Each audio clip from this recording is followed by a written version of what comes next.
I can give you about a half an hour or so, okay? If Yep. it's so, it's all good. It's a good Yep. talk. We'll And have to we do are this more. live now. Welcome, everyone, to Nationalist Academy. I'm Cole. I am joined here by a guest, Legit Boss Gamer. Is it fine if I just call you Boss or Legit? Yeah, legit's fine. All right. And I would like to start off with just a little bit of news. Tom may be coming back. He had a kind of a trip that he went on, but now he's back. But I'm not sure if he's coming back to do the show regularly. However, I have been in contact with Uber, and sadly, he has chosen to get out of politics. He says he is, concerned and wants to spend more time with his family, and I totally understand and get that, and I respect his wish. So, unfortunately, he will not be a host on Nationalist Academy anymore. Now, I'm going to do a little talk with Legit Boss after my book review. This week, I'm doing Fear and Trembling by Soren Kierkegaard. And for those of you wondering, PK may be a regular guest on the channel, but he is not able to come this week, so hopefully he will be able to come next week. What I really liked about this particular book, and I have said frequently that I believe that Kierkegaard is a much better alternative to Nietzsche. I think Nietzschean thought is kind of a big problem within the alt right, and Kierkegaard, I think, gives a much better solution to it. Instead of the Übermensch, he describes two types of states of being that is kind of a replacement of the Übermensch. He has the night of infinite resignation and the night of well, he calls it the night of faith or the night of the absurd. Basically, the entire book he frames it around the story of Isaac and Abraham. Abraham being commanded by God to sacrifice the best thing he had, being Isaac, the promised child, on top of Mount Moriah or something like that. I believe it's called Mount Moriah. And basically, he describes it in this first stage. Abraham is not a tragic hero, because a tragic hero, it would have been the case that he would do what he had to do and bring Isaac there, and something happened would be like God striking Isaac with lightning. But no, he has to do the actual act of sacrifice himself. So has to he has to either be a knight of infinite resignation or go into what he calls a night of faith. Now, the night of infinite resignation, it's kind of like an ultimate end of stoicism. It is this is the night that, as he puts it, he kind of gives a little parable of it, of a knight who falls in love with a princess but resigns himself from ever having the love of the princess. It doesn't matter what happens to the princess after that, because the kind of like the conceptual idea of the princess that he loves will always be there with her, and it's a true love that he has for her. So, to go a step beyond this, he says that to be a knight of infinite resignation is easy, and I believe that he achieved this with his own thing. He gave up his own love of his life in order to achieve this greater state, and the whole point of gaining this knighthood is to achieve greatness, as he puts it. But the knight of faith, as he puts it, is what Abraham was, and why Abraham was possibly the greatest person besides Christ in the entire Bible, because it goes beyond that. It's not so much that he resigned, oh, I've lost Isaac forever, because then the pain is only momentary. After that, it's mourning. It's no longer the pain of, oh, I have to kill my own son. It's, oh, my son is already gone, now I mourn his death. But the night of faith is Abraham knowing that God is still going to fulfill his promise and Isaac will still live. He is going to still sacrifice his son, but going into the realm of the absurd, he knows that even though he's going to sacrifice his son, he's still going to have this child of promise. And I think that the night of the night of faith is a much better notion than the Übermensch. Now, I don't like Nietzsche, but I do think that he was clever. I think what he did with the Übermensch, in describing him sparsely, was he he wanted people to kind of create their own virtue, as it was. God is dead, but we need God, therefore we must kind of fill ourselves in that spot. So he kind of gives a vague outline of the Übermensch, And so we project our own virtues onto it. And so when we're striving for the Übermensch, we're actually striving for our own virtues. That's very clever. But I think that Kierkegaard's Night of Fate is a much better ideal to strive to.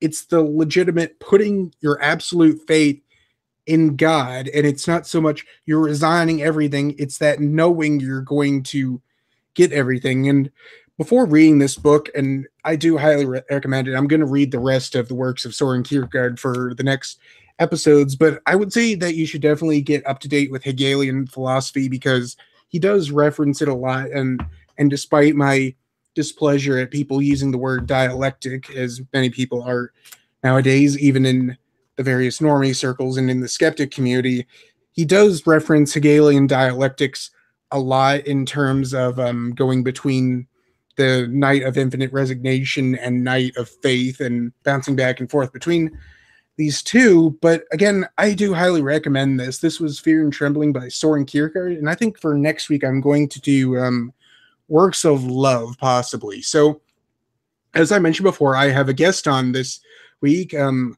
Legit, you were describing earlier, we were talking about the general immigration debate between the alt-right, and you said, just so the audience has a better reference point, you said that you were a civic nationalist, and you said your kind of ideal presidential, the times in American history was kind of the 50s and under Eisenhower and such like that. You also said you respected FDR and Lincoln and such. And did you also say, or did you deny that you liked Reagan as well? Yeah, of course. I liked Reagan. And I think all the presidents, had their good qualities. You don't think there were any bad ones? Well, no, there was bad presidents, but even in the bad ones, you could still point out a quality of them that, or a bill they proposed or signed that did something.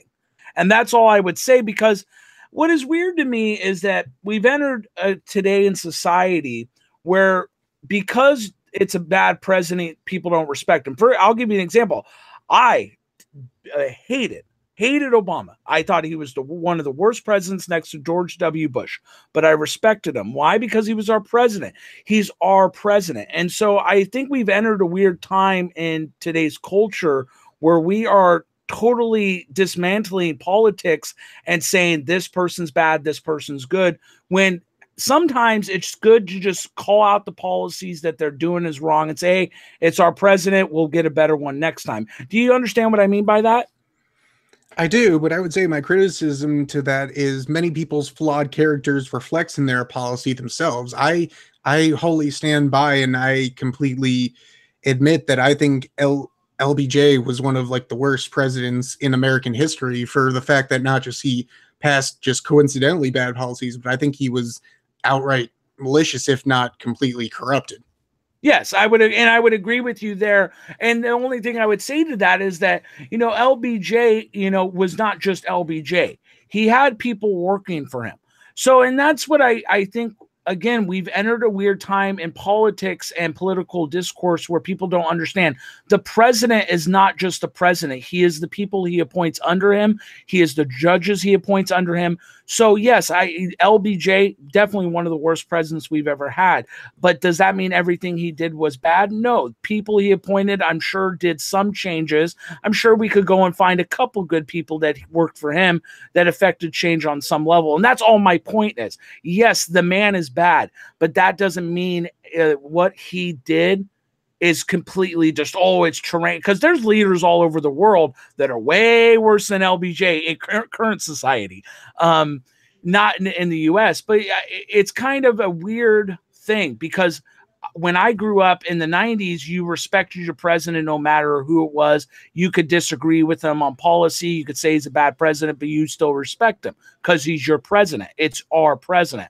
And I think in today's society, we just go, fuck Trump, fuck Obama. And you don't even bat an eyelash at, well, did he do anything good, or did he have anybody good working under him?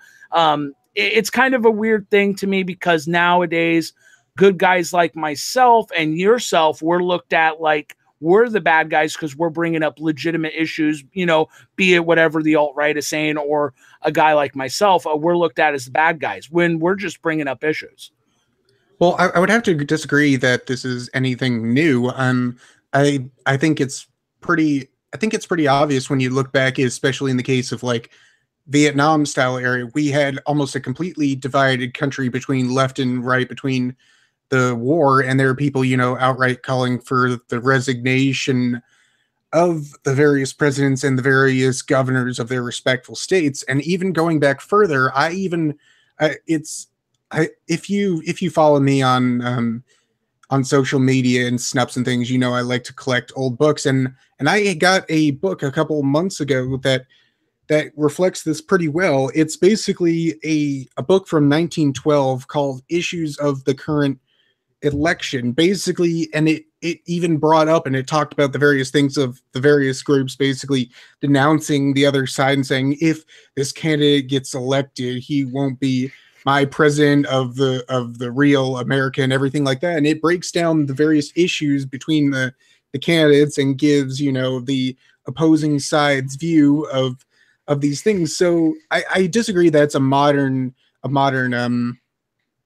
development. I think it's been around since almost like the very beginning of America. And I think it's a matter of political discourse, especially in one Well, that is democratic in nature.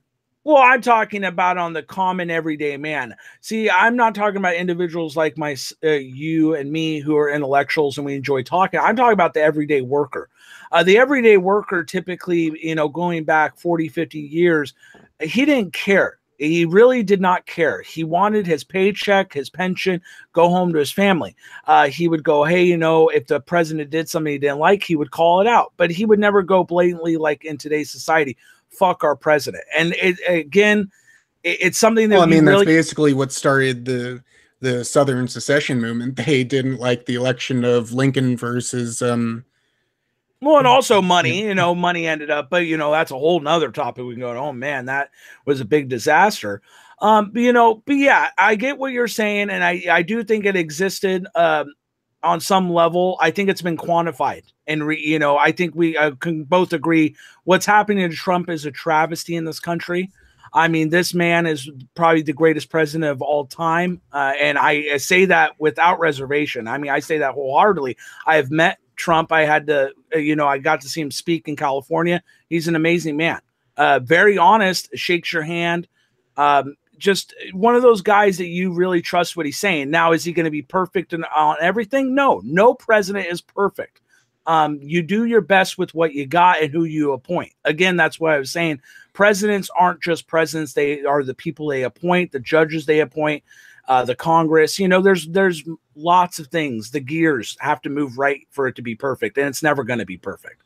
But what I would like to go back to with you get back into the debate about the immigration, yeah, because what I wanted to say is that one issue too that I see going on is very interesting to me, because I'm going to go back because the chat didn't have a chance to listen to us, but I just find the alt-right, bringing up these legitimate issues that, again, I agree on, but the solutions, I think, are what we're disagreeing on. I mean, when you're saying to certain Black individuals that have been here for generations, and it's just undeniable. I know one man, again, his lineage can be traced back to 1855 in this country. It's hard for him to grasp what is going on because he's successful. He's doing good things. So when you're telling people like him that are good person, good moral fiber, loves his country, because of other people's action, he has to leave. And not only does he have to leave, but he has to renounce his citizenship. He's going to be given money and out. It seems like a whole lot of work when all you could do is work on the society as a whole, education, job training, controlling the welfare state, controlling immigration down to a minimal. I mean, immigration is a huge, huge issue in this country. And I don't see the alt-right really stepping up with actual policy, real policy that will get us into that direction. They do a lot of, and I hate to say not you, but a lot of hoopla. Other individuals, they say a lot of big words to get a lot of views on their channel, but that's not necessarily going to get the job done in this country. We need policy to get the gears turning. And that's only my concern. It's nothing against the alt right on a because I have no ill will towards the alt right. I just find it very weird that they act like the ethno state's attainable when it's clearly not. And if they truly wanted it, they can go to places like Montana, and there's parcels of land out there for hundreds of miles in each direction, and they can easily have a nice community out there. No one's going to bother them at all. And actually, many individuals have stated this in the past, but the problem is people don't want to do the work to do it.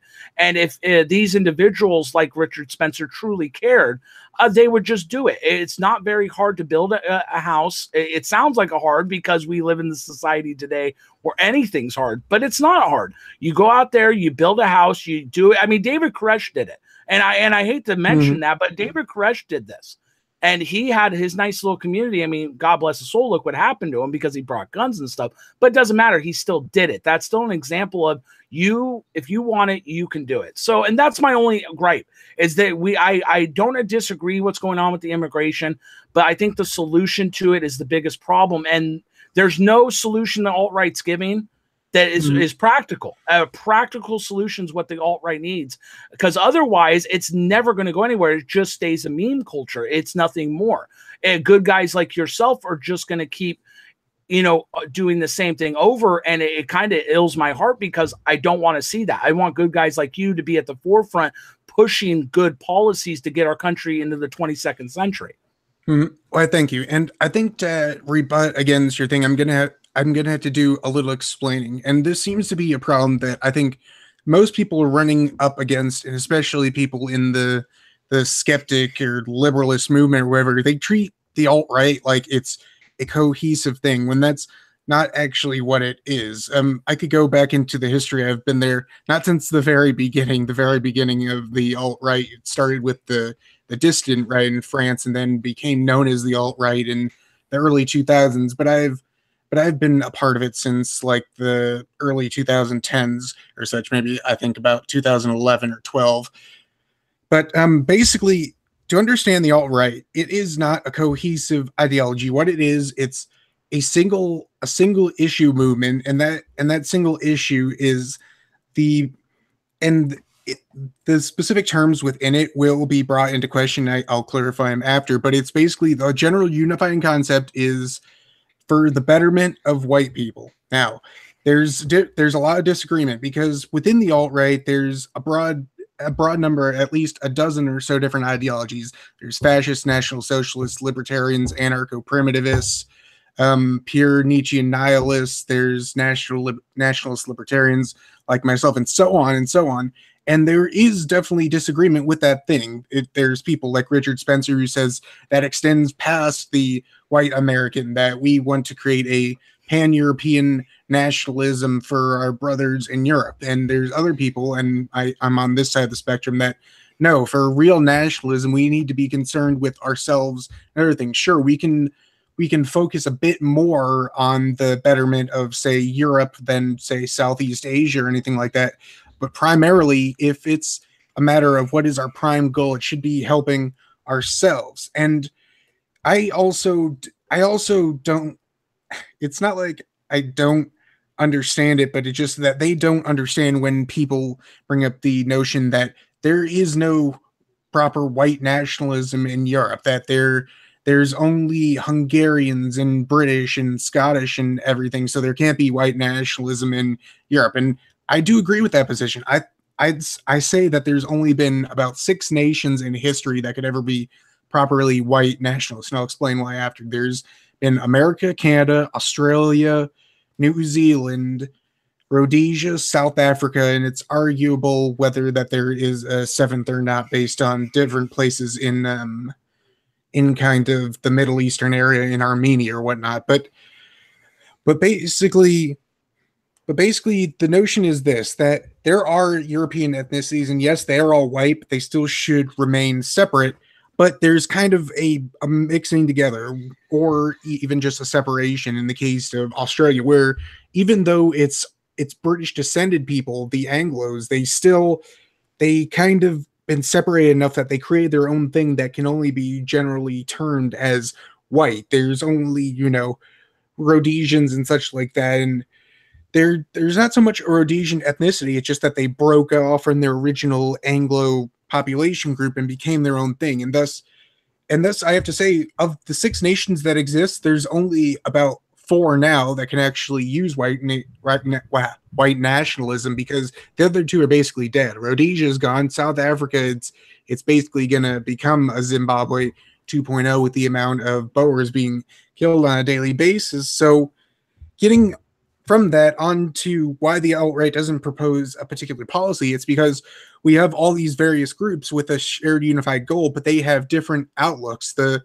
fascist wants to incorporate class cooperation and a totalitarian state in order to properly define the nation. The National Socialist wants a more integrated economy and apply the family structure to the nation itself. As a nationalist libertarian, I want to have a balance between authoritarian structures for government on what the government needs to do, such as creating border security, military defense, and being a representative to the outside world, while also having as free of a domestic economy as humanly possible and allowing for the rights that I believe to exist to actually be enforced, such as the right for free association and such, basically doing away with anti-discrimination laws. And that's why you don't really get a cohesive policy. This stems from the kind of, it wasn't the originator of it, but the 4chan and 8chan board cultures definitely influenced how the alt-right operates, and how it operates is kind of by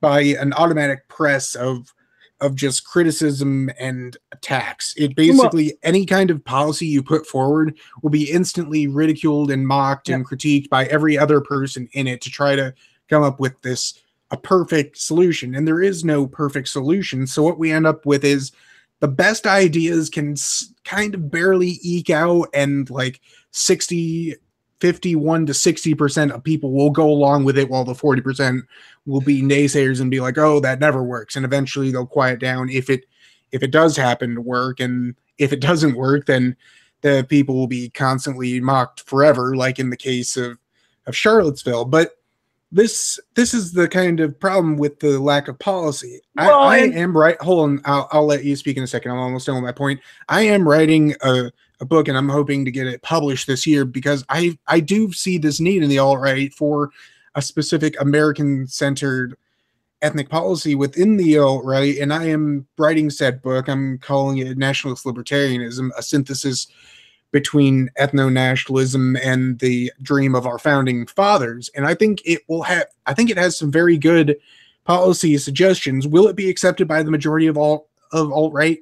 Maybe. I don't think it will be accepted by people like Richard Spencer who want pan-Europeanism, nor do I think it'll be accepted by people, say, like Fascist Ball, who wants to implement exact Italian fascism in the United States, which I don't think is possible. And if I could, I would kick out the fascists, because they're just barely in the alt-right. I hate any kind of system which involves economic class, be it class conflict or cooperation. But I do think that this policy that you describe, legit, I do think that it's needed within the alt-right, and I hope when I actually put my cohesive policy proposal forward in a book form sometime this year, I do hope that many people within the American wing of the alt-right adopt and put into practice its ideals. Well, and this is where I come to another issue. I find a lot of people in the alt-right, not yourself. When I'm speaking about the alt-right, I'm not talking about you. You're an exception in my mind. You're a very well-spoken individual, very respectful to other people's ideologies. But I will say this, is that I find the problem is that a lot of people from the alt-right, again, not you, are criticizing other people's movements, but their movement is not organized. You know, and this is the problem I'm seeing, is there's not a lot of action being done. You know, it's okay to criticize. Like I said, there's plenty we can agree on. But it's not okay to criticize if you're not willing to step up to bat. It's very interesting to me that a lot of individuals, again, not yourself, a lot of individuals are not actually doing anything that they claim. For example, a lot of people say, oh, you got to have a family.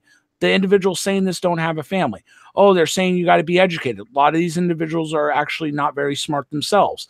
So it's not that they're hypocrites, but they're preaching their dreams and their hopes. Now, is that a bad thing? No, but I think what it becomes is where you're giving people hopes and dreams that are not obtainable, like the ethno state. It's not obtainable because the problem is with the ethno state is that you can't address the problem of other races that have been here for generations. And when I bring up this point, the only point the alt-right can say is that the stuff we agree on, the immigration, so we get all past that, and the visas, we get past that. But then you come to the people that have been here and they say, well, we'll pay them to leave. But if they don't want to leave, what do you do? And this is a big problem because it's going to happen. If let's say the alt-right comes into power, what's going to happen? These are issues that have to be worked out early in the, not super early in the movement, but they have to be worked out. And I feel nobody's talking about it. And when they're brought up, like I told you earlier before we went on air, people like myself are criticized as we're being Jew lovers and all that crazy nonsense when I'm not even talking about Jews. I'm bringing up logical policy. You know, we both can agree here. You have to have policy in order to get things done. You can't just say it and it's done. That's not how the world works. You have I agree, to but I would like to offer a bit of a small defense of those people. Like, all right, so I will agree. There are some uneducated people in the alt-right. There's two people that I met who were in the alt-right, and they're very good guys. They own a business where they basically make houses for people. They're contractors, and they're two brothers, and they're very, very, very nice guys, but they don't know anything I'm talking about if I talk philosophy or even political philosophy, but all they know is they grew up in poverty, and they've come to the conclusion that even when they were in poverty, if they're in a white neighborhood, they have a better standard of living than when they're in a black neighborhood. And just by that simple experience that they've had, they've come to the conclusion of basically what JF would call accidental white nationalism, where that they just want to have a nice and simple life, and if they have to exclude who they don't like from their communities, they're completely willing to do that. Now, on your criticism of the ethno state, I do think it's absolutely achievable. Have you read the book Civil War II? No, I haven't. You really should, because this is an idea that the alt-right really subscribes to, as outlined in the book. Basically, it was written in 1992 by I can't remember who, but basically he was comparing the state of America versus Yugoslavia before the Balkanization and the various wars. Now, we subscribe to this idea that in a multiracial state, the various different ethnic groups and religious groups will have conflicting interests that they'll want to impose through state policy. And eventually, the more he puts out the various percentages, but basically, if you have a very small amount, then you have a kind of dichotomy where the minority understands that it's a minority and thus will take extra precaution to try to assimilate themselves into the wider culture while still preserving themselves in their private life. But once you get above a certain percentile, and I think in the book he puts it at 40 or 45%, I believe it's 40%, they start to almost self-segregate to the point where they start recognizing these are our interests. We don't care about your interests anymore, and we're going to do what we can to enforce our interests. And eventually it ends up in two ways, according to, I can't remember who, but according to the book Civil War II, it ends up in two ways: the state becoming increasingly authoritarian and totalitarian in order to manage and try to keep in check these various ethnic conflicts and religious conflicts, or balkanization happens where there is a kind of a violent separation between these groups with entirely different views on what they want the state and the country to be like. So when the alt-right is saying that the ethno state is not only possible, but they're almost saying that it is inevitable, whether we cause it peacefully and intentionally in the next 50 years or it happens in the next 200 years by means of by ethnic conflict through this kind of progress of minority status becoming a rival group that has conflicting ideals that can only be solved by separation or dominance of the government. I think that is definitely the ethno state is entirely achievable if by the means of natural tendencies, whether it's intended to or not. Well, and I would say to that clearly, when you're saying they have different interests or heart, this is something again alt right has brought up, and I challenge this very simply by saying I meet very few Black Americans that say "fuck America." Yes, there are some, but again, the MSM totally blows out of proportion, like they do the alt right. We know how they are; they blow everything out of But you don't proportion. think they have an entirely different No, conception of what an ideal America would be like? well, that's why. Well, let me get to my point. Is that these individuals again are the common everyday man and women, going like to my friend that can trace his lineage back. Everyday person, not a into politics. He lives his life. He's been driving a bus for the last 30 years. He's a normal person. Okay, this guy loves America, loves watching his football. These individuals are not the ones you have to worry about. The other individuals you have to worry about is the ones we were talking about earlier, the thugs, the people that don't care, the drug dealers. So yes, of course, if you're talking about those individuals, ultimately they're going to get cast out down the line. I don't think there's any doubt about it. But that comes down to resources, welfare, because you're going to take away these people's welfare. You know what's going to happen. We all know it's going to be not a civil war, but there's going to be a lot of discourse. Guess what, though? People will end up going Well, to it's get a not job. just about the thugs and pointing out the case of balkanization. It's also just the case of ethnic and religious rivalry, just as the cases between the Slovenes, the Bosnians, the Croatians, the Serbs, the Montenegrins, etc. They all, even if they all are relatively similar in terms of IQ and things like that, they all have Yeah, different but conceptions of what they want their state to be, how much they want their taxes to be, what they want their but that's national with every. character to be. Well, that's but with all whites are the same way. We have different ideals. There would be lots of different things that white groups would want. Look at when you say religion. It's funny because I say this to other individuals. Blacks have more percentage of being Christian than whites do in the United States. It's weird to me, and there would never be any religious. So you get past the religious, then you I have. actually have a bit of insight on this topic. Have you ever gone to a black church? Not just a Oh church yeah, that yep. Oh yeah, it was would fantastic. you if I've gone to numerous churches because my family, like, it, as long as it's Protestant, we don't really mind. I've been to Lutheran, I've been to Episcopalian, I've been to Presbyterian, I've been to Methodist and etc. Baptist.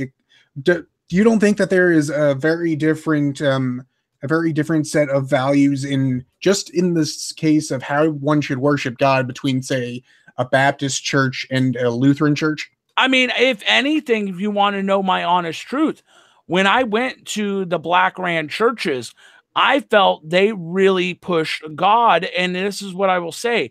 What has happened in the world, and this goes into a different topic, but I have to touch on it. In Black communities, religion is typically very, not in the urban ones, but when I'm talking about the smaller ones, it seems like we're talking about, the smaller ones, it's held high. And when I went to the church, it was small. I think it was like 25 people, but they were close to God. They felt God. When I went to a couple different, I don't go to church anymore. They were concerned. I don't want to say about money, but it seemed like they were pushing the ideas. Here's the tray. I'm going home. I didn't feel the type of energy there. And the only reason I can explain this is because of, and I know this sounds stupid, but that's the only way I can explain it. Because of the trials and tribulations they have gone through. Who knows? Their family might have been poor, like we said, the welfare state, and they have finally got to a state in their life where they're successful. They can go to church. They appreciate it more. So that is also something I think the alt right doesn't understand, that with some Black individuals, you want that because the struggle makes you stronger. And you look at certain Black individuals in this country that have a hard work ethic. They didn't just get born into it. They struggled, they bled, they worked to get it. And versus there's some white people that are born into wealth. For example, I have a friend. He was born into a multimillionaire household. Guess what happened? He's hooked onto drugs. He's out of the will. I mean, that's a fact, So you have people from the whites, yes, like the Blacks, but you can point it out in either race. But I will tell you this, that I think on a religious standpoint, you will have whites and blacks come together if the alt-right ever tried to pull that card. Because as a Christian myself, I don't know any Christian that would say, I want an ethno state, because it doesn't make sense under God's law.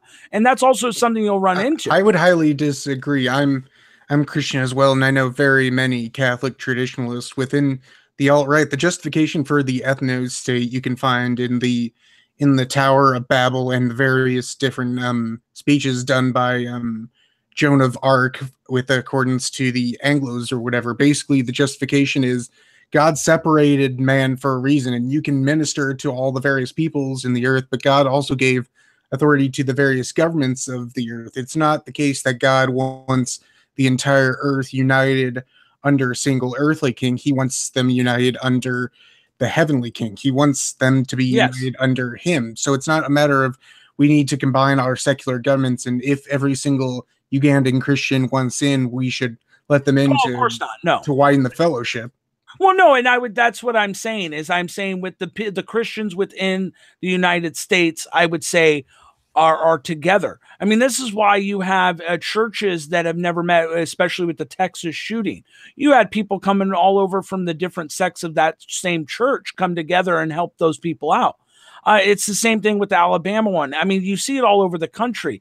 The black church. I mean, the news, of course, doesn't show you this, but you had churches from all over the country coming together to help these people. Why is that? Because they have a sense of community. They love each other. These people haven't met each other, and but they still self-segregate themselves and go back to their own individual churches. Me going to multiple different churches is an unusual thing. Many people have one brand of church that they go to, and that is fairly consistent with separation of ethnic lines as well. Pretty much blacks are almost entirely in the Baptist sect, and Methodism, I believe, is almost entirely white and such. Well, yeah, and I would say that I do see a problem in that, but I'll explain this. You can say whatever you want about this. I came up with this theory long ago, and I'm the only one that has this. I believe most preachers and all of them that preach for money for God are going to hell. And I know that's controversial, but I have a point about this, is that they are preaching the free word of God for money. And they are taking it and using it as a job. I mean, Peter pitched tents for money when he was with Jesus. My point being is that what has happened in current society is that it has become more about money. So I do understand sometimes why churches do segregate in the way they do, as, it's called inclusive. You don't see homeless people at churches, any church. You do sometimes. So, I mean, that's a classic. We actually tried that at my church, and it was a resounding failure. What we tried to do is our church tried to push a progressive agenda and make it completely inclusive. Basically, we went around the entire community and tried to get many homeless people as possible. We also started to do a purely Spanish service to try to get the Latinos there. I mean, I think for like a month or so, it was, full of Latinos, but gradually they all decided to go back to their strictly Latino churches. I mean, it's an entirely a case of, even if the religion is the same, that they are attending a Methodist church, they still choose to break down on ethnic lines. Well, yeah, but my point is that it doesn't matter what language the God's word is spoken in. It is divine. It is heard by all. And so I don't think there's a problem. But my big issue is that, again, this is where the globalist elitists scam us, because they are taking your attention away from the fact that these people are making money off of God. Church shouldn't cost anything. Yes, you could say the buildings cost, but everybody could pitch in for that. I know a couple churches locally that they have done this. They've paid the pastor just his bills, and he's fine. So in a way, I completely agree with you, but I know I have some Catholic viewers who will be completely perspective. Well, yeah, and that's the thing, is that we've been scammed into this. None of us were like given the option. Do you want your pastor to make thousands of dollars? It's weird to me, because I always thought, they work for free. And when I found out later, I was shocked, and it made me very upset. Now, why that ties in with the race thing is because with a lot of black churches, smaller ones. Again, when we're talking, I'm talking about the big churches. I'm talking about smaller ones. For example, the one I went to, the guy did it for free. They chipped in together to pay for the bills, and that is why I feel smaller black churches are so good for this country. And same thing with white churches. The smaller the church, the better the congregation. The bigger the church, just the more it becomes an echo chamber. Everybody thinks they're holier than thou. Nobody has a time to shake each other's hands and meet. Religion is so, to me, it doesn't come down to race. It comes down to community. And I commend you for trying that, but I would say that it's a waste of your time, because if they were truly drawn to God, they will find it on their own. But I don't think it's really a race issue. It comes down to, community. It's the community you're in. And, you're typically going to go to a black church, again, because that's the community you live in.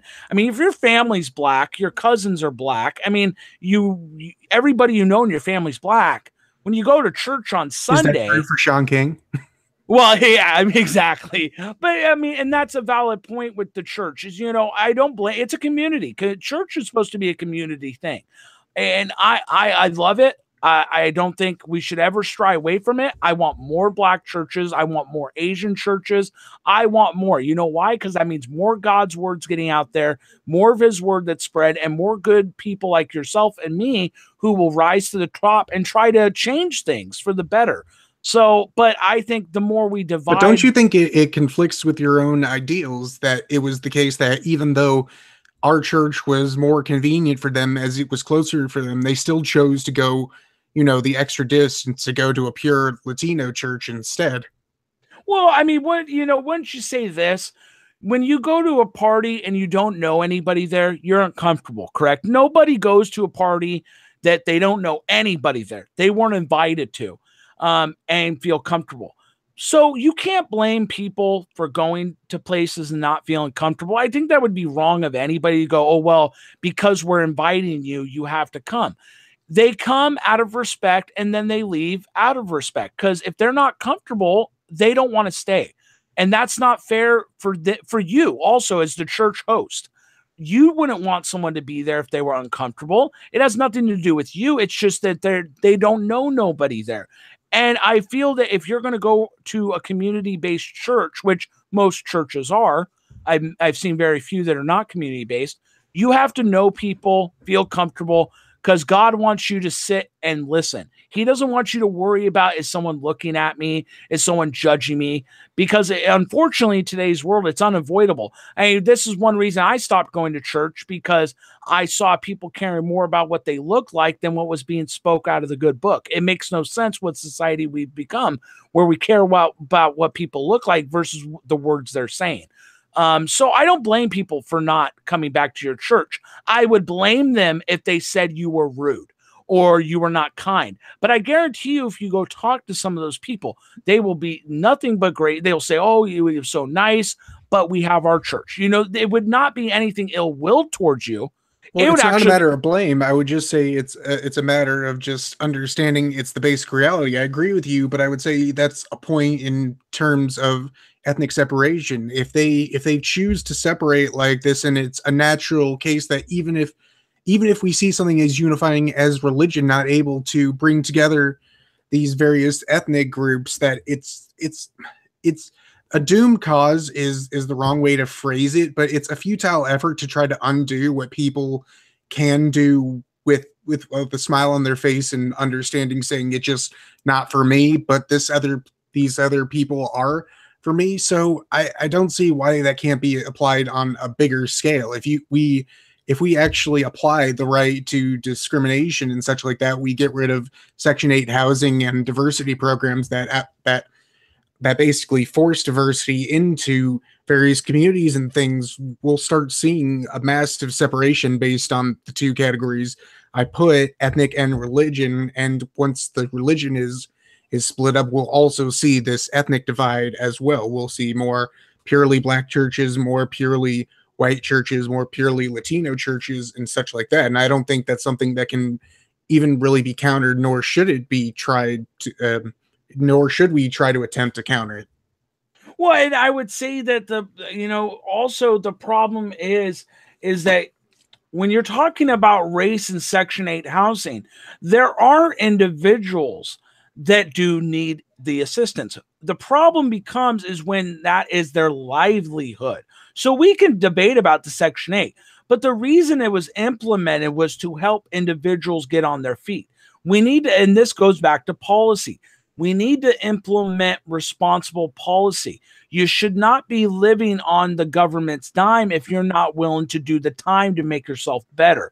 But that, again, that's another discussion. I get what you're saying about the race thing, but I don't think it has anything to do with just their community. You realize their family, if you're all black family, your cousins are black. I mean, your literal bloodline family is black. And then your neighbors, they're black. So it becomes not that they're caging each other into or pigeonholing themselves into that church. It just is what it is. The church came down the street. They were in a black neighborhood. That's how it is. I mean, what I find weird is that the alt-right, not you, the alt-right makes it out to be like a black community. It stretches across the United States in the vast lands. Most black communities that have the problems that the alt-right don't like are very small. They're not huge. Like even in Chicago, I've been to Chicago multiple times. I love Chicago. That's why the mainstream media, I hate it so much because they talk so much smack about Chicago. But it's a very small area of Chicago that has the problem. If the all these people in Chicago got together and implemented responsible policies, these issues would be fixed. The black population there, trust me, they're getting as hurt by these killers, thugs, and rapists, murderers as anybody else. It's not like the whites. You go and you look at it. The whites are not getting hurt. Well, some are. The white population's not getting hurt by the black thugs over there. It's the blacks on blacks. So, I could understand what you're saying, but the problem is these communities, it's like your dog moving to another house. Your dog's going to be nervous. It's something where you can move people everywhere, but it's not going to change who they are. So let's say we did move all the responsible blacks into one area. It wouldn't change anything. You're still going to have the irresponsible blacks in one area. So it comes down to what do we have to do to change in the future? We agree on the immigration. We agree on, we need to get people better jobs. I just don't think the ethno-state is the real answer to these problems. It's not because here's the thing. The ethno-state is so... Let me interject really quick and ask this. Were ethno-states the solution to the Yugoslavian ethnic conflicts? I would say not, because the problem is that you are saying that it wasn't that already. You know what I'm saying? The community was already there. It doesn't matter what borders you put around it. So you didn't. It's not like America. America came. Whites came here. We came here. It's not like the other way around where blacks came here. Blah blah blah blah. Well, that's true. Also with the Bosnians, who are mostly from kind of Turkish descent, or basically very southern Balkan or Turkish area, while the Slovenes and the Krauts are more from the northern areas. And you can even see this through various genetic maps, the areas where the Habsburgs controlled in the Slovene and Upper Croatian areas. They're entirely genetic different from, say, the Bosnians, who have a lean more towards the Islamic type cultures and the very kind of northern Middle Eastern type cultures that we find.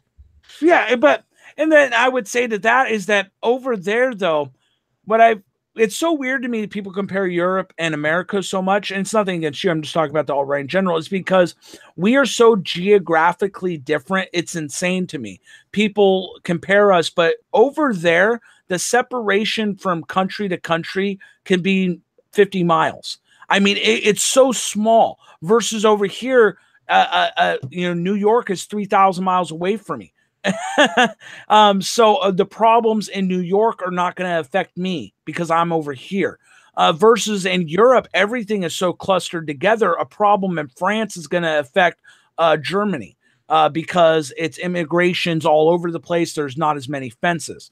So it's hard to compare the two. I get your point, but the problem is those people were there, and also Turkey is very close, so it's not surprising to me that they would have some genetic traits there. I mean, it would make sense. I can't argue against it because look how close they are. So it's just remember when you're comparing that, it is so geographically different to the United States that it's hard to really take it and go, yeah, that's a great example. I get your point, but it's a really poor example because it's so close. Everything is so close in Europe. I remember when I was like 15, 16, I Well, then really why can't we make the same comparison to say the New England type area from like New Jersey up to the tip of Maine? I mean, surely that must be of a similar geographic distance to all of Yugoslavia. Well, and that's the thing is, so you go there. That's a good point. So what I would say to that is there is a huge difference. You go all the way up to Maine, you don't have the same urban area problems in Maine that you would in New York or Boston. Why is it? Because it's a different area. It's much colder. It's more of I don't want to say a working man's state, but it is in a way. It's like a Paul Bunyan state. So those type of states are typically not going to have those urban area problems. So, look how small of a distance it is in reality. And you go down right to Boston, New York, and they have these problems. So it almost comes down to, well, why do they have these problems? It's a clustered area and the policies that they're implementing aren't working. If the policies themselves were sound at mind and implemented correctly, there should be no blacks unemployed. I mean, yes, obviously we know there's going to be some always, but not the numbers they are today. Like when Trump recently said, we're the lowest number of all time. I don't think he realizes that it needs to be lower. I mean, because these numbers don't include people that are on welfare. But did you see the reaction of the Black Caucus to him saying that? Oh yeah, but God, they really don't care about the objective numbers at this point. They're global. We're so engrossed in identity politics on either side that it doesn't matter what kind of civic stature you can give to them. If you say that the Black community is richer than it's ever has been, they're still going to scoff at you. It's not something I think that can be overcome in any kind of economic policy. Well, don't take the Black leaders as the face of the Black population. Again, my friend. Well, isn't that the point of representative democracy? The leaders. No, because you have to understand that a lot of these individuals are in power because of the past era of race baiting. Currently, there is a movement in the Black community. It really is. You can go online where people are really starting to wake up to what's going on. Now, it's going to take a long time. But the problem is that people are not giving Trump a fair shake because Trump is getting things done. And now he's going to be working on infrastructure. I mean, this guy is amazing. When he gets to welfare, that's when I think you're going to, after infrastructure is going to be welfare. And that's where I think you're going to see the Black population start to really rise up in negative and positive ways. Because there are people in the Black community that don't want the welfare. And they will admit openly and freely that this is destroying their community. And they also will say it's infrastructure. I know a lady that wants to run for Senate in Wisconsin. I follow on Twitter. She shows potholes, I mean, the size of cars in the middle of roads. And the congressman, of course, is Black. So it's a scam that they're pitting on because they're elected, they're representative of the Black individuals.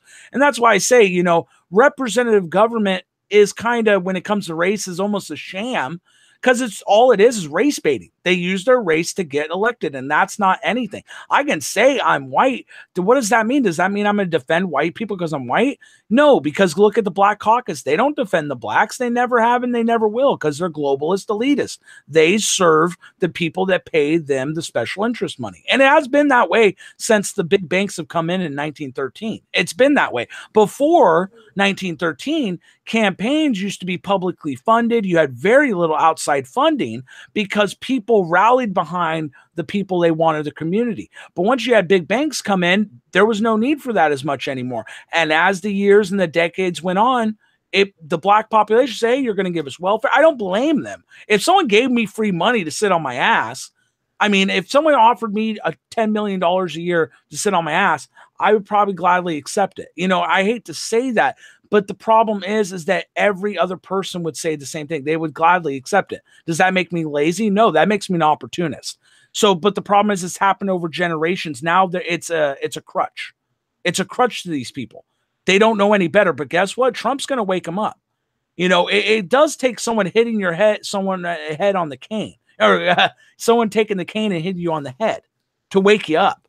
But if no one's going to propose a policy to do it, we're going to be in this loop for forever. You know, it's going to be an endless loop. You know, nothing's going to change, nothing's going to get done. It's just going to be one big race baiting after another. And here's the thing. I'm not against people bringing up race, but what I am against is when bringing up race is the problem, because what has my black friend done? He drives a public bus. He doesn't do anything to anybody, you know, and I've talked to him. I mean, he doesn't do anything. He's a good person. He pays his taxes, and there's so many black Americans you don't hear about doing this because they don't care. I think that alt-right needs to start focusing on the real problems. That is all my concern is, because how are you going to get good individuals like myself in your ranks and with you to solve these problems if you're just going to say, oh, well, all blacks are bad. And I'm not saying you're saying this. Again, I'll say it again. I'm not talking about you, but saying all blacks are bad. It's not a matter of blacks being bad. It's a matter of them having a different ideal state for the country they want to be. And I would say my solution to that is, and it's a solution I propose in the book, is we need to, basically how I basically do it is I have the continental United States broken down by county bases. And I as I think I mentioned to you, I majored in political science. So my breakdown for this was a few different rules. Basically, I took the racial makeup of each county of the United States. Then I followed the rule of if a county isn't surrounded by other counties of the same race, then they are to move to an adjacent county closer to basically the center blob. And basically, I came to what I think is an equitable distribution that would cause the least amount of people to actually move in the United States. And I also put in there a few different kind of almost free trade agreements between the things. So I would hold on, for you and your particular black bus driver, would you have any kind of huge obligation if, say, he moved from where he is to, say, you said you're in California, what if he moved to Alabama and you could go and visit him anytime you wanted? You just need to bring your passport with you. Would that really be so different? But he wouldn't want that. See, that's my issue when it comes in.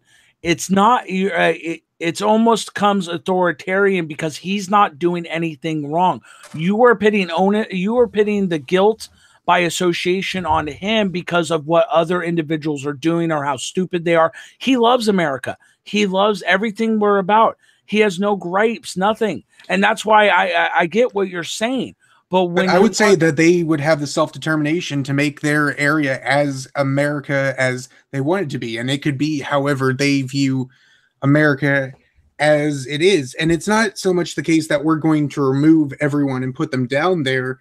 Under my plan, it would be a very gradual state. And it would basically be an area of, okay, this is your area of governance. This is our area of governance. And eventually, by the policies they enact and the people already living there, you would have a natural state where the people would naturally choose to immigrate back to these various areas. But again, even if you implemented it over generations' time, the problem becomes not you're pro freedom association, but I'm not talking about you. There will be, you're dependent on the leaders of both nations to play ball. And that's never gonna happen. So the problem is, I think in government we've had for many years, if not going back to our founding, you depend on good people to do the right things. And the problem is, going back to what we originally talked about, there's not enough individuals like yourself in the alt-right to implement things in a humane way to where my friend that's a bus driver who loves America would say, I'm willing to move. He would say, no, you're not giving him any incentive other than, hey, this guy is stupid. so thus you need to move. Or this guy's a criminal, or you're not playing ball. It's kind of like he would understand if, let's say, he was a Muslim and there was a Muslim man, and that was the law of the land, and he was a Muslim and he had to go. Of course, that's a law, but he's an American. He's been here, so it's hard to, especially his kids. His kids are going to be raised here. His kids are going to be raised here. When are you? So at some point you have to say, okay, I'm going to rip apart families. And the problem is with the alt-right, I'd rather people not you. I'd rather the alt-right be straight up saying, yes, we're just going to go in there. We're going to kill them. Because it makes more sense to me if people were more honest, not you. I'm talking about the alt-right in general. If they were more honest and said, yes, we're going to go in there, we're going to go to the ghettos, and we're just going to purge them, and that's what we're going to do. But the problem is they wrap it up in a nice bow, like it's going to be humane. And that is where it's like, come on, I throw my hands up in the air. I'm like, you know what, dude, if you're not going to be honest, then there's no point in discussing the matter. You're being honest. But the problem is, even with your solution, is it forces individuals to have to do it. They don't have the option. Because again, his family, his kids would say, I don't want to move. I like California. You have to force people, and forcing people, there's going to be people that say no. And that's where it becomes, okay. Well, this is the case with all government action. I'm nationalist libertarian. I acknowledge that all government action is itself violence. If we're going to do attacks on something, it'll affect different groups more than others, and other groups in proportion will have to say, if we do like a smoking tax, like every single cigarette will cost you $1 in tax, it's going to affect the black population a lot more than the white population per capita. And if we're going to enforce that, and because say a bunch of black people say, no, we're not going to pay your stupid tax, of course we're going to have to go in, we're going to have to use violence, we're going to have to send in the cops with guns and batons to enforce the actual tax regulations. It's just a matter of government. You can't really use tactical anarcho-capitalism to say, no, you can't do this because it'll be violent because it does government action. No, all government action is violence. It's a matter of whether it's a normalized government violence. In the case of taxes, everyone will understand that, yes, it's a new tax, and even if I don't like it, I'm going to have to pay it. And so it comes a matter of this, of right in the future, that, and I do believe that, I might as well just look up this author right now so I can just tell you, but laid out in Civil War II, and I think he makes a very, very good case for it. When the case gets to be that ethnic tensions are so high and natural segregation is to such an extent that it makes relative sense for say in the population of 100,000 white people, and there's 24 black people living there, and then there's the separate population of 100,000 black people and 24 white people living there. It makes sense for both communities to come together and say, yeah, it's clear that we obviously want to be separated, so we're going to exchange these various people, no hard feelings. And just give me a second when I look at the author of this book. Well, that's fine. And I think the issue also becomes is that you're saying, that, well, it's going to replace. So then you get into the fact of whose fault is that? White people not going and fucking and having kids, excuse my language, and having kids, that's not on the black man's fault. That's not on the black family's fault. That's the white man's fault. If the white man's not having kids, you blame nobody but the white man. And this is a big issue that the alt-right just for some reason does not like addressing. They always love talking about birth rates, but they don't talk about the solution. The solution is not throwing people out. The solution is getting people together like we did back in the day, having more dances, having more community meet and greets. But again, this takes work, and the alt-right doesn't want to do it. It takes a real man to get out and build a house, like I was suggesting David Koresh did. David Koresh was such convicted about what he believed, he built a complex. I'll let you finish, but I just found the author's name. Go ahead. It's Civil War II, The Coming Breakup of America by Thomas W. Chittum. Chittum. You can go ahead. I just wanted to tell you. Yeah, well, and that's the thing is that so it takes a real man to get out and do something about what he's convicted about. And the problem is with the alt-right is that, again, you talk to a lot of these individuals, they don't have families. So if the alt-right is made up of single men that don't have wives, they don't have children, what future is there for the alt-right? I mean, you can't just, I you think know, that, I think that's a stereotype. I think that well, a lot of I mean, people I do. met, I mean, what, even my co-host here dropped out because he said he wanted to spend more time with his family and not focus on politics. well, that's what I was going to say to you is that there are some individuals, but a majority of the alt-right, I would, it is a majority, are single white men. Very few, I'm not saying all. Again, it goes back to like the genetics, it's average. The average alt-righter is single white. That is what it is. So the problem becomes is that if the average alt-righter is a single white man, then the problem is people having sex and having kids. It doesn't become about the race. If you want your race to live on and fruitful, which, hey, I want everybody's race to live on and fruitful. Okay. I don't want anybody to die off.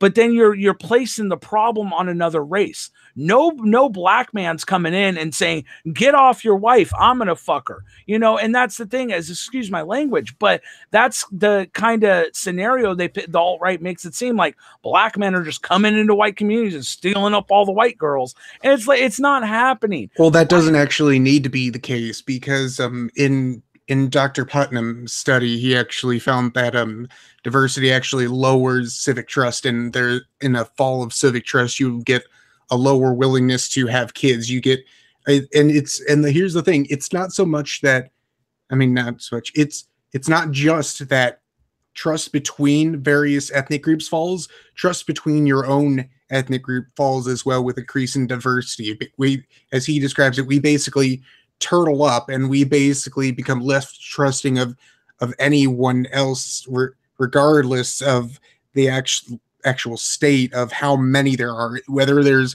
100 white people and 100 black people versus 100,000 white people and 100,000 black people, the diversity ratio is still the same. So it's the actual diversity that's the problem. If we had more white children, yes, and that's something that is good that we should do, but that's kind of, it's kind of adding more additional repairs to a car with a broken frame. You can add as many repairs as you want, but you fundamentally need to either get a better car or fix the fundamental problem if you want it to be an actual good functioning car.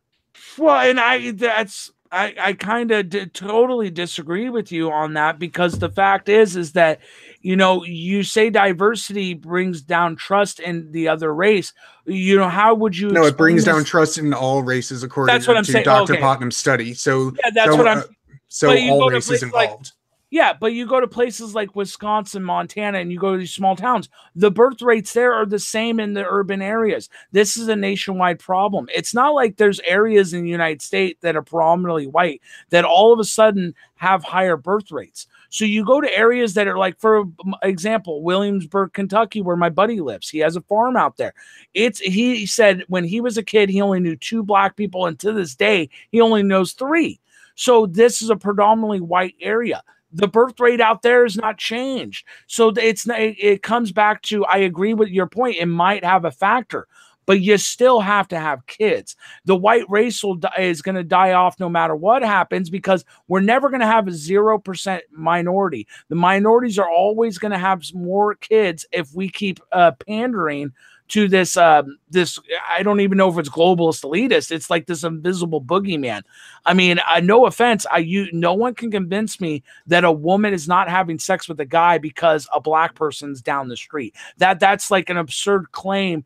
The white woman doesn't even know the black person's down the street. How would they know? They've never Well, met. it's about the perception that they have for the future of their thing. What it does, it creates an unconscious bias that when there's a shifting demographic in the town, it creates it creates kind of unconscious notion that, okay, our people aren't really being settled here and we might have to move soon. And that implicit not implicit that unconscious feeling is expressed, and we can actually see the difference. You said there was a difference between the country and the city, and I do agree that overall back in the day we would have 14 plus children and such, but that was due to the lower not lifespan but lower life expectancy of actually getting out of childbirth. Of those 14 plus kids, maybe at at best 5 or so would actually live. But now that we actually have better technology, once we drop down, and now at the very max, I think the highest number of kids I know a family to Is the have has Amish. The been. Amish have the highest birth rates of whites. Yeah, I know, but I'm saying me personally that I know of is 4 kids max. But we even see this kind of dichotomy, and this is in fact something that you could argue, but it is a fact, and it could be due to either the diversity they're living in or just to their moral virtues. But the countryside white Christians do have a better birth rate than the liberal progressive people in the inner cities, which are more diverse. Now, I will admit that there is not a study showing the direct linkage between the diversity between these two different groups causing the difference in birth rates, and that it's generally assumed to be the difference in religiosity. But at the same time, I would have to say that we kind of see an opposite an opposite type factor in the religiosity, as you point out, between black communities in these equal diverse areas. Well, equally differ, and I'm saying diverse in the actual like liberal progressive sense of the mostly black communities versus the whites living in those mostly black communities, even though that they might be under the same, you know, under the same kind of religious paradigm for being in the same community, there's still quite difference in the amount of birth rate. But would you not say, if you just put yourself in that situation, if say you were living in, let's say, Bosnia, for example, and everyone around you was Bosnian, would you not say that you would have a bit of a hesitation to start having as many children as possible versus where if you were living in the middle of Heartland, Iowa? Well, no, because this is something I think the alt right dwells on way too much. You are superimposing that people think about the future as generations down the line. The common everyday person doesn't think about that. They know that if I have a house to live in, I have a job, I can have kids. You have to realize the common everyday man doesn't care about. A house is your kingdom. You don't own the country. I don't walk, even today, I don't walk down the street going, "Oh, I own this, I own that. This is all mine." No, you own what you own. So I think if Well, I we was in actually Boston, did have that very same kind of view going back into the 1950s. After we had the victory in World War II, we oh almost had a well, kind of okay, we I had a get what you're saying. utopian type paradigm where we basically thought it was the end of all major conflicts within the United States, and we had unlocked doors. We let people in our communities babysit our kids without background checks and every other kind of thing like that. We had a very more open and high trust community with that, despite the actual case that we had a diverse country. It was still, very segregated back in the time. We had communities that were very Well, yeah. homogeneous within themselves, and that Well, created a very high trust situation. yeah, my only point was that is that so if I was in Bosnia, no, because I understand if it's me and my wife, I want to have kids. I think the alt right puts so much emphasis on that that white people think about this. I mean, you understand that that the average raver in this country is a white woman. So do you not put some onus on her to stop doing drugs and get together? No, you don't. But you would say the same thing to a black crackhead. My point being is that being white has nothing to do with the way someone thinks. It's about them making that personal decision. Are they going to have kids or not? The reason whites don't is because whites typically are doing these type of things. I mean, look at the opioid crisis. It affects whites more than any other race. Now, same thing with drugs. So there's lots of factors that play into this. And I But agree with the stoic type outlook you're taking here. However, the problem becomes, if you studied sociology before it became corrupted by progressive ideology, there are measurable differences in both behavior and thought patterns with people in various different types of circumstances. If you're alone, your thought patterns and actually the way you process information is entirely different compared to if you're in a group of 2. It changes between you're in a group of 3, and 3 plus is entirely different. The dynamics also change again when another 2 factors, if there's any females in the group and if there's different races in the group. So the number between 1, 2, and 3, race, and the breakdown of sex within the group, it has a definite showing on how you actually process information and how you actually express yourself to these various people. So when you're coming to the stoic point that that woman who is a drug addict, yes, it's entirely her responsibility to clean herself up, and it's entirely her fault that she is a drug addict. However, when you're looking from from the standpoint of public policy, we can't expect every single person to individually do this. We have to kind of create an environment where the group kind of reinforces and socializes these ideas into these individuals that no, trying drugs for the first time, it's not even just uncool, it's just kind of a very stupid thing for you to do. And that is one of the problems and criticisms that I had with the anti-drug right of Reagan and such. They tried to either frame it in two ways. They tried to just make it so drugs were just either uncool or they were just against God. They were just absolute blasphemy. I think that was the wrong way to approach it.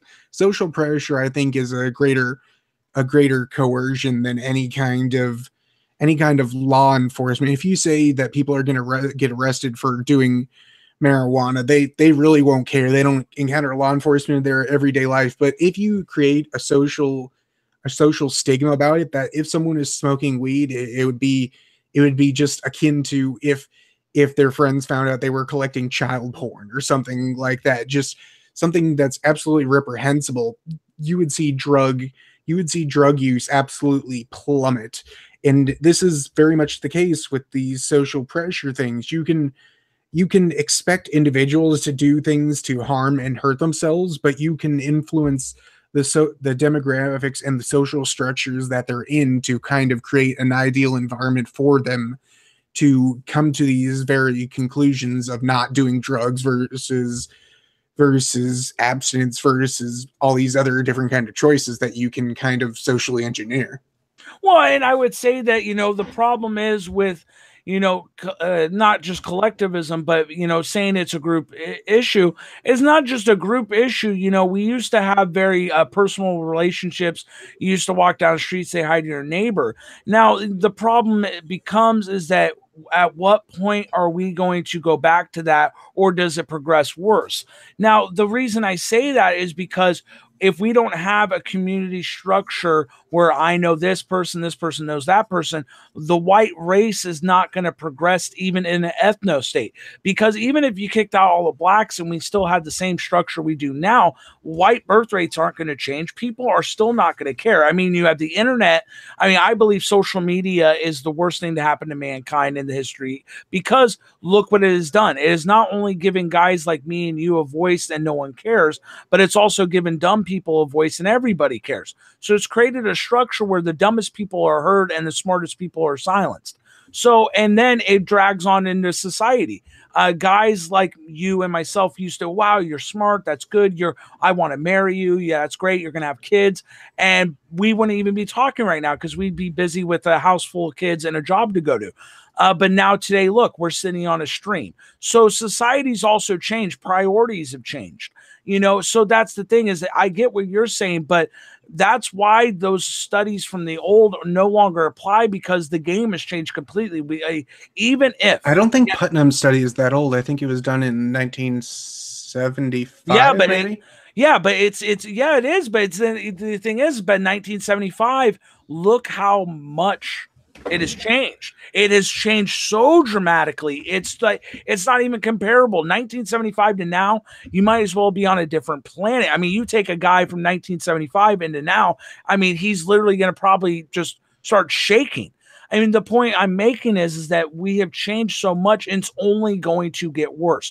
Relationships are going to become less personable. People will not care. I mean, birth rates are going to go down even further for whites, and no one has the blame but the whites themselves, because no one is forcing a man from not going to ask someone out. I mean, more white, and this is a fact, I would have to look at the study, more white men meet their person they have a relationship with online than they do off now. I mean, it just passed a couple of years ago. So it used to be people meet people offline. It just passed. I would like to pause it there because I need to make a correction to my statement. I had it slightly confused. I'll just read this particular thing and you'll understand why I was confused. Putnam is the after studying civic life in Italy in the 1970s and 80s, Putnam turned his attention to the US, publishing an influential journal article on civic engagement in 1995 that he expanded 5 years later into the best-selling Bowling Alone. So it was actually 1995 he did the study. I'm sorry for confusing Oh, that's fine. that. Well, even in '95, it's still. I mean, I remember when it was '95. I was 7 years old. It is so different. You didn't have social media. You didn't have cell phones. I mean, look at these 5-year-olds that have cell phones. Do you think a 5-year-old growing up? It doesn't matter. In 95, didn't we have the beginning of social media? I thought we had no, like Sabiko and stuff like that. Well, I mean, yeah, I mean, I started using the internet. I played Ultima Online in '97, but look at the level it's on. You have the internet in the palm of your hand. I mean, this is amazing to me that we have all the knowledge that past intellectuals had in the palm of our hand, and we're only getting stupider. My point being is it doesn't matter how many minorities you kick out. It is still going to be the same problem. It's not like whites in this country. I agree. There will still be a same fundamental problem. I think it's going to be huge. It's going to get worse. I think basically you could sum it up in the three main problems that the alt-right really could have. If I boiled it down to three problems with the current state of America, I would say diversity, materialism, and consent-based ethics.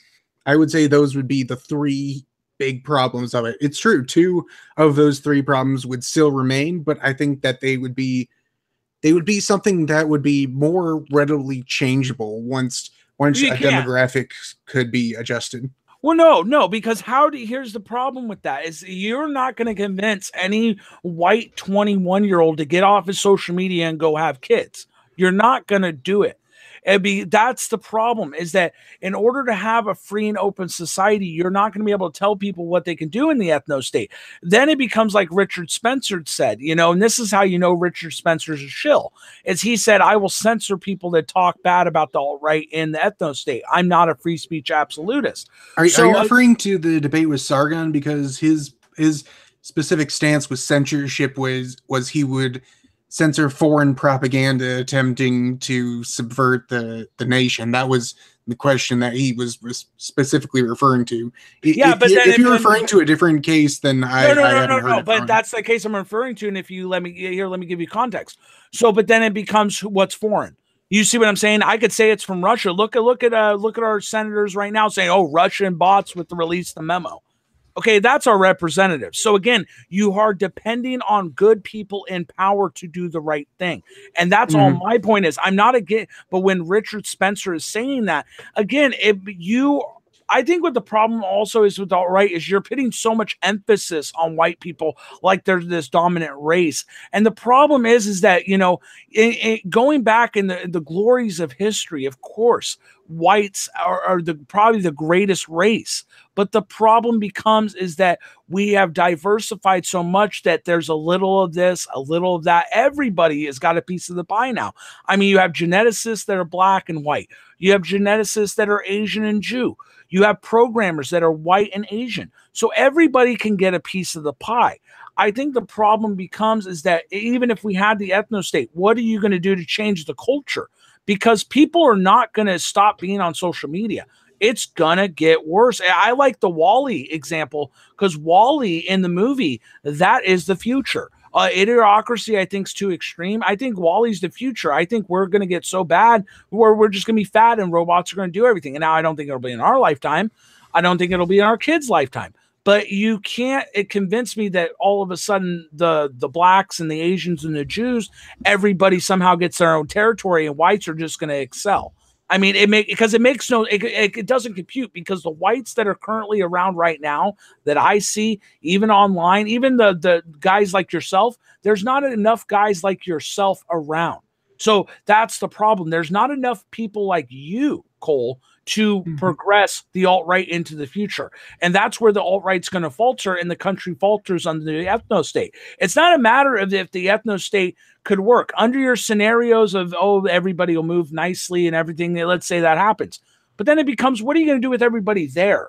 You know, or you're going to put them in work camps. You know, you're going to force them to go into jobs and learn. You know, then it becomes, then why'd you do it? You did all this. Statewide gulags. Yeah, But I mean but that's the point I'm making. my Is that thing with that is I am taking a very libertarian approach with this. And as I said with my plan, it's very much a case of free association with this. I say that my plan is very much possible if you give me three things in law that I think you and most honest right-wing people would agree to. The right to discriminate, so I don't have to sell you my potatoes for every reason. If you come in my store not wearing a shirt, I can say I'm not selling you potatoes. If anything like that, give me that. Give me true free speech. Absolutely no hate speech laws whatsoever like they have in Canada or Britain. And third, give me no more of forced diversity things. So make it so like a company can't fire me for saying I don't want to date any Asian people or anything like that. If you give those three things, I think the ethno state is a very likely thing, and I think it can happen with a minimal amount of violence or coercion. And on the next point that you brought up about what then once the ethno state is created and enforcing the cultural laws and such, my position and my plan is basically going from the government up. Basically, it's creating a want for an ethno state, a want for a hierarchical based society, a want for duty based rather than consent based ethics. And we can even see this in generation Z. They are very politically incorrect, and they very much are rejecting the forced diversity and the whole entire progressive agenda. There was a very interesting study I saw that was basically social trust versus the generation that they're born, and my generation Y and generation Y are the lowest social trusting generations all the way back since the greatest generations.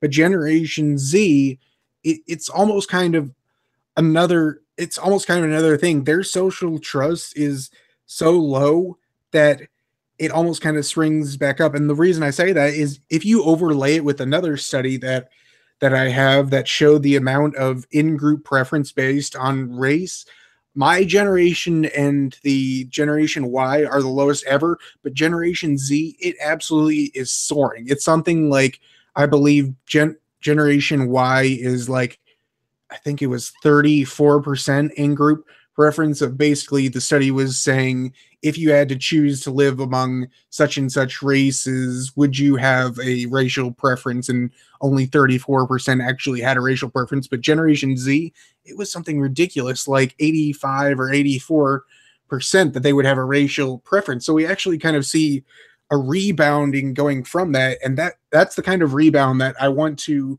address. It may be forming as a kind of just absolute rejection of political correctness, saying you want me to hang around blacks so much, well, you know what, I choose not to. But I think you could actually redirect that into something of, we don't want to hang around blacks, but we also want to create something that's uniquely ours. We want to create and see what we can make on our own. And it's a kind of a subject that I've been toying around with my brain, but it's basically kind of a concept of, it's stemming off from the right of self-determination of peoples to, not be free of foreign influence and such, but it's kind of a matter of kind of self-justice. So people will complain and say, well, why should the people in Zimbabwe suffer so badly? And I think it's a matter of, well, their government is crap, and they kicked out a bunch of white farmers and repurposed their land without compensation, and they're doing all these other Marxist policies. So, and because they're not doing something about it, it's that it follows. It's just that they have this thing. So if your country goes to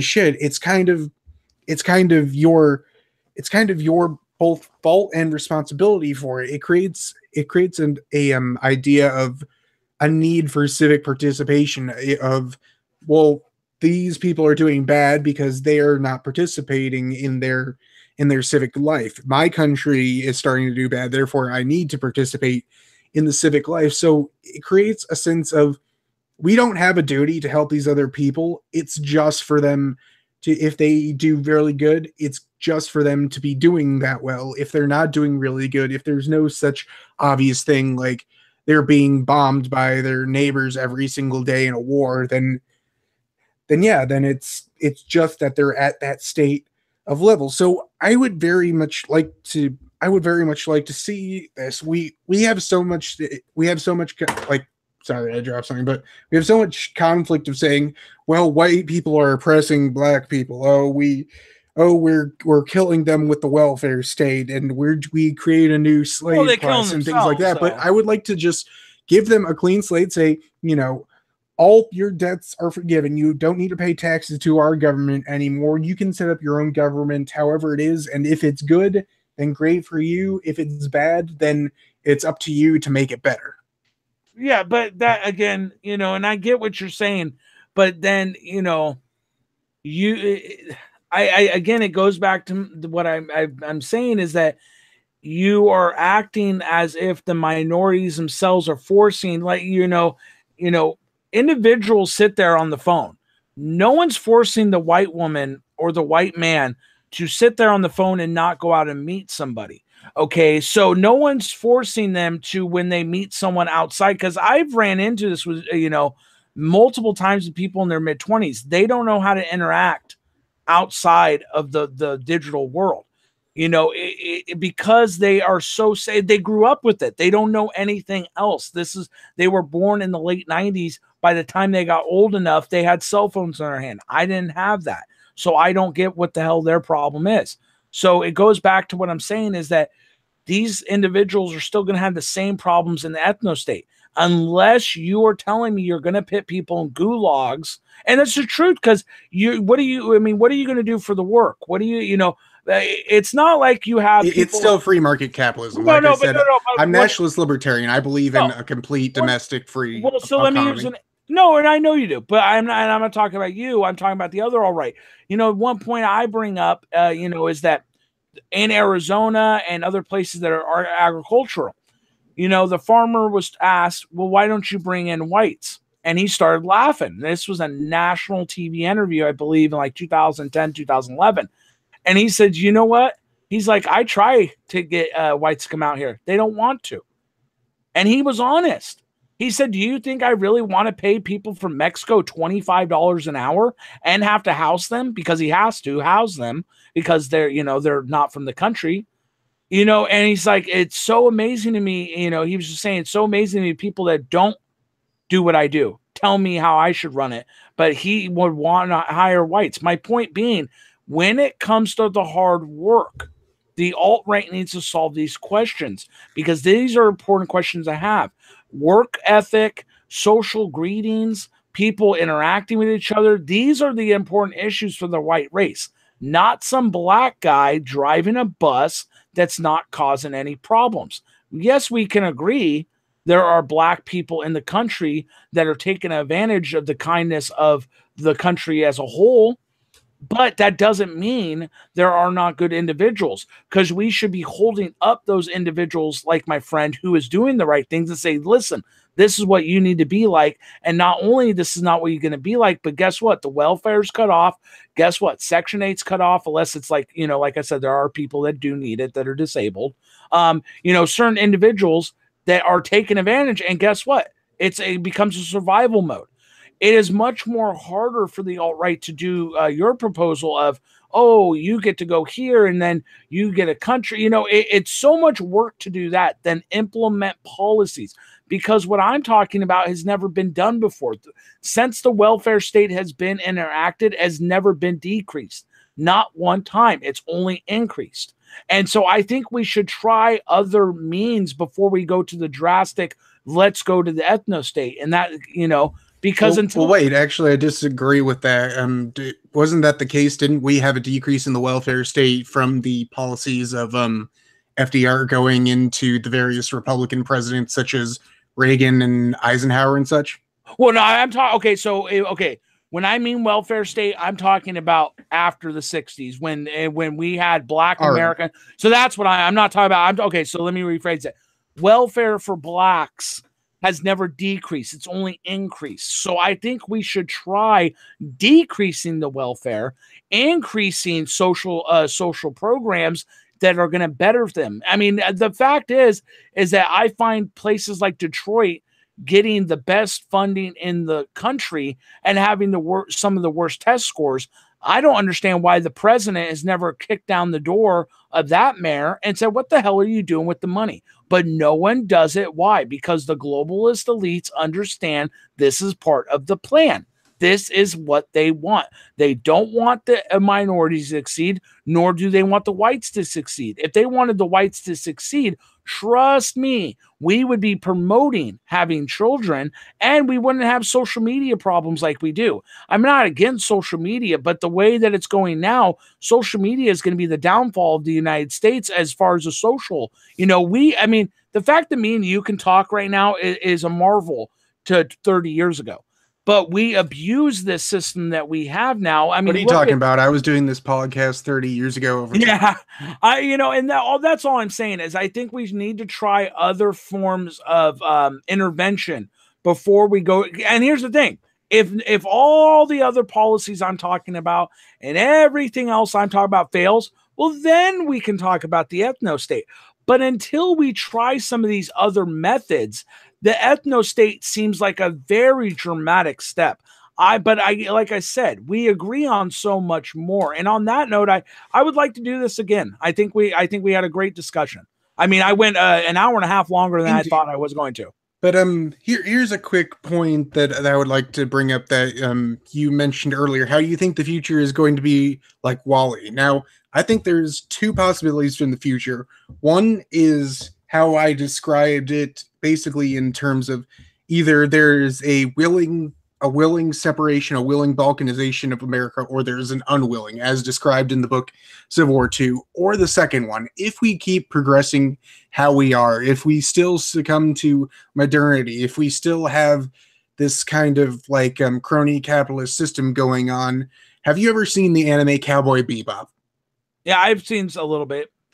You should. It's an absolute great anime. I think that is a very good representation of what the future will be like. It's dystopian, not in that there's an oppressive government or there's just a completely totalitarian culture that consumes every aspect of life. It's a matter of just everyone has the technological availability to become so alienated and drift so far apart from each other that the only reason they have to interact with one another is for monetary gain. And that's why we don't see any problems, and I'm putting this in quotation, with the various kind of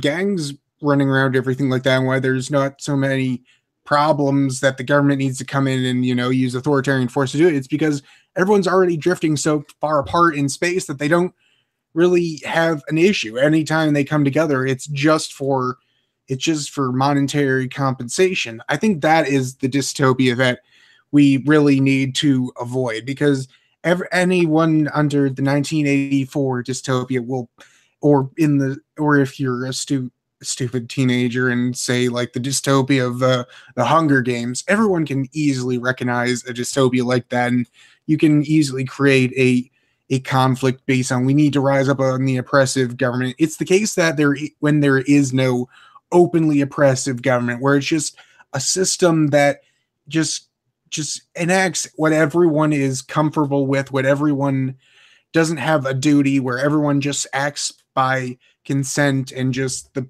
basic lowest form of capitalism, that they just drift apart endlessly. And that is the future that I want to avoid. If there needs to be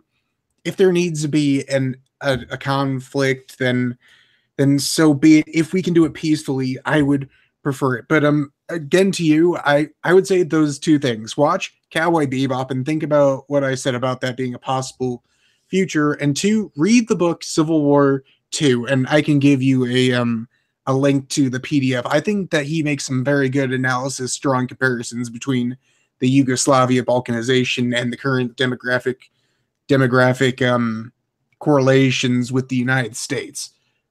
Yeah, and I definitely will, and I appreciate you having me on. And discussions like this are very important. And Unfortunately, I have to say this: the alt right's not having them, and they need to start having them. And hopefully, you'll have me back.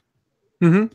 All right. Well, everyone, thank you so much for listening. Hopefully, we'll have another podcast in about 2 weeks, and hopefully, we can get Tom and PK back. And boss, maybe you'll come back again another time. Thank you so much for listening. Do you have any last things you would like to say? Oh no, I encourage people to talk to everybody, no matter what race, creed. It doesn't matter. Everybody needs to be heard. You don't have to agree with everything everybody says. All right. Thank you so much for listening, and we'll see you.